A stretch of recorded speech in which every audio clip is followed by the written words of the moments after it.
Amazing people, how are you? How is your Sunday going so far? How was the week that ended? I'm trusting the Lord that you had an amazing and a fruitful week. Mine was amazing. The Lord has been so good to me and to my family, and I'm trusting that that's your testimony too, in the mighty name of Jesus. So how are you doing? Welcome to RCCG, Chapel of, you got it, Chapel of Mercy, where Jesus is what? Lifted up. Don't forget, always lift him up. Honestly, he does amazing things. How was service at your end?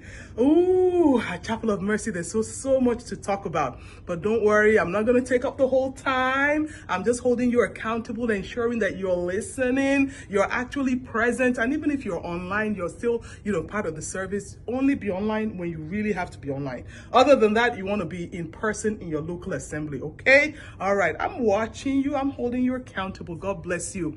Here at RCCG Chapel of Mercy, we talked about the making of champions, how you can become a champion. Have you ever thought of what it means to be a champion?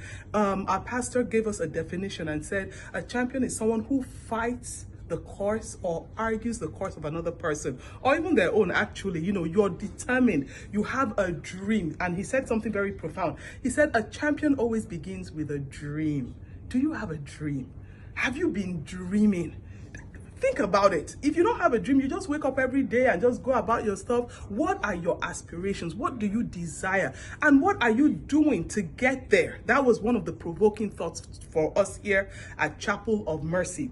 He said a champion always has a dream. And a champion does not just have a dream, but they work hard towards that dream. And our text here at Chapel of Mercy was the famous story of a young man in the Bible called Daniel. So Daniel chapter 1, if you want to read it on your own, chapter 1, reading from verse 1 to about verse 11, where a young man called Daniel, he made up his mind. In fact, the Bible said Daniel purposed in his heart not to defile himself with the king's meat. He made up his mind. This was given to him and his friends to eat, and he knew that the food had been sacrificed to idols. He had a dream of who God has called him to be. He knew his place, and the Bible said he worked hard. He ate the basics because that's what God had commanded them at some point in time, not to allow themselves to be polluted. And you know what? Was it surprising the dude was standing out? No. Victory does not come cheap. Testimonies don't come by accident. You work hard at it. I'm here to remind and encourage you. What are the dreams? Have you thrown your dreams away because you haven't seen anything happening? What are you doing to work at your dreams? What are you doing to make it happen? Today, as you step out, I want to encourage you.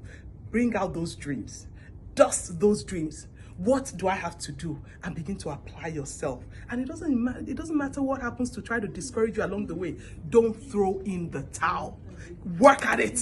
And I promise I'll always be here to ensure I share that testimony with you by giving you some of my dance from our heart here at RCCG Chapel of Mercy, where Jesus is lifted high. Until I come your way next week, if Jesus tarries, have an amazing week. Bye-bye.